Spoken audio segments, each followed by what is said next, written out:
ગયા મહિને જ અમારી એક કથા હતી, ક્યાં હતી ખબર નહીં, ભૂલાઈ ગયું. ત્યારે વુમન્સ, હા માટુંગામાં, સોરી માટુંગામાં કથા હતી અને વાલ્મીકી રામાયણ. ત્યારે આપણી વુમન્સ દીકરીઓ મેચ રમતા રમતા વર્લ્ડ કપ લઈ આવી અને મેં જાહેરમાં કીધું, આ દુનિયામાં કોઈ એમ કહેતો હોય કે સ્ત્રીને સ્વતંત્રતા ભારતમાં નથી તો સાવ ખોટું છે.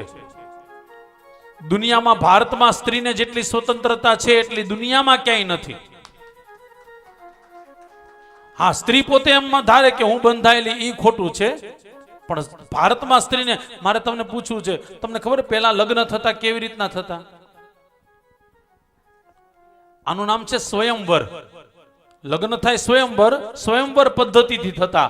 સ્વયંવર પદ્ધતિમાં શું હોય તો કે કન્યા હાથમાં માળા લઈને નીકળે અને એને જે મૂર્તિઓ ગમે એના ગળામાં પહેરાવતી હતી. આનું નામ છે સ્વયંવર.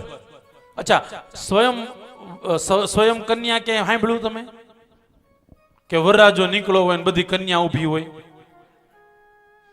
આનો અર્થ સીધો સાદો, આપણા દેશની અંદર સ્ત્રીઓને છૂટ હતી. સ્ત્રીઓને છૂટ હતી એમ નહીં. ગઈકાલે કે પરમ દિવસે મેં કથા કરી હતી, સાંભળી હોય તો તમે.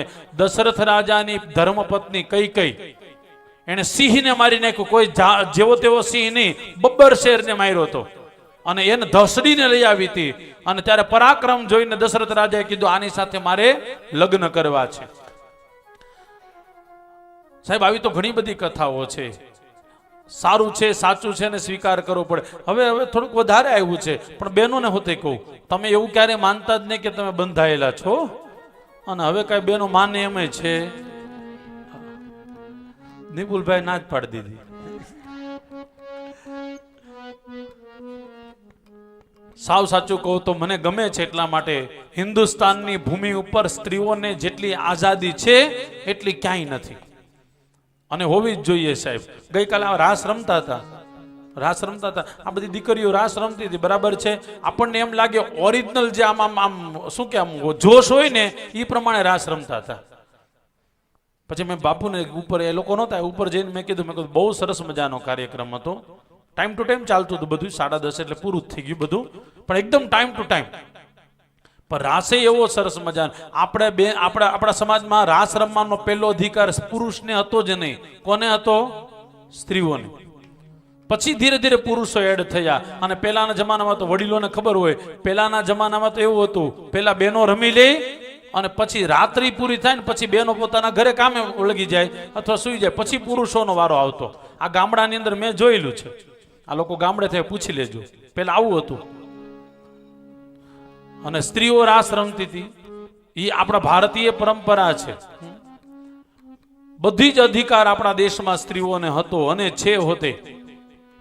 મારા બહુ ફેવરેટ છે લેડીઝમાં ફિલોસોફર કાજલ ઓઝા વૈદ. ગઈકાલે પરમ દિવસે યાદ કર્યા હતા, મેં તમને કીધું એનું પુસ્તક, એનું એક પુસ્તક છે દ્રૌપદી. જો તમારા હાથમાં આવે તો વાંચજો. ઠાકોરજીના જીવનમાં 3 સ્ત્રીઓ, એ 3 સ્ત્રીઓનું કેટલું મહત્વ અને 3 સ્ત્રીઓની સાથે ઠાકોરજી કેવી રીતના રહ્યા હતા. એક રાધા, બીજા રૂકમણી અને ત્રીજા દ્રૌપદી. કાજલ ઓઝા વૈદ મારા પર્સનલ, એમાં બહુ સારા એમની સાથે સંબંધ. હું બેન કહું, મેં કીધું બેન આ પુસ્તક તમે તમારી જાન રેડી દીધી છે. અને મોરારી બાપુના હાથે અને અનાવરણ કરાયું તો મેં પુસ્તક વાંચ્યું ત્યારે મને એમ થયું, હા, દુનિયામાં જો કોઈ કહેતું હોય ને કે સ્ત્રીઓની માટે ભારત નથી એમ તો સાવ ખોટું. સ્ત્રીઓ માટે જ ભારત છે.